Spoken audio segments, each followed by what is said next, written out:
ناظرین، آپ دیکھ رہے ہیں ہمارا چینل علم کی بہار اور میں ہوں آپ کا ہوسٹ علی۔ ناظرین، ایک دفعہ کا ذکر ہے کہ ایک شخص حضرت داؤد علیہ السلام کے پاس بیٹھا تھا۔ وہ بہت پریشان تھا اور اس نے پھٹے پرانے کپڑے پہنے ہوئے تھے۔ اسی وقت موت کا فرشتہ حضرت داؤد کے پاس آیا اور سلام کرنے کے بعد اس شخص پر تیز نظر ڈالی۔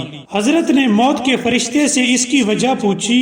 انہوں نے جواب دیا کہ حضرت، مجھے حکم ملا ہے کہ 8ویں روز اسی مقام پر اس کی روح کو قبض کر لوں۔ تب حضرت داؤد کو اس شخص پر رحم آ گیا اور انہوں نے اس سے پوچھا کہ اے جوان، کیا تمہاری شادی ہو چکی ہے؟ اس نے جواب دیا کہ میری ابھی شادی نہیں ہوئی۔ حضرت داؤد نے کہا کہ اچھا، ایک کام کرو کہ فلاں شخص کے پاس جاؤ جو کہ بنی اسرائیل کا ایک معزز آدمی ہے، اور کہنا کہ داؤد نے تجھے حکم دیا ہے کہ اپنی بیٹی کے ساتھ میری شادی کر دے، اور آج ہی اپنی شادی کرنا اور 7 روز تک اپنی زوجہ کے ساتھ رہنا اور 7ویں روز یہاں واپس آ جانا۔ ناظرین، جوان نے حضرت داؤد کے حکم پر عمل کیا، اس شخص کی بیٹی سے شادی کی اور 7 روز تک اپنی زوجہ کے پاس رہا، اور 8ویں روز حضرت داؤد کی خدمت میں حاضر ہوا اور حضرت داؤد کے پاس بیٹھ گیا۔ تب حضرت داؤد ملک الموت کا انتظار کرنے لگے، مگر انتظار کرنے کے باوجود ملک الموت وہاں نہ آیا۔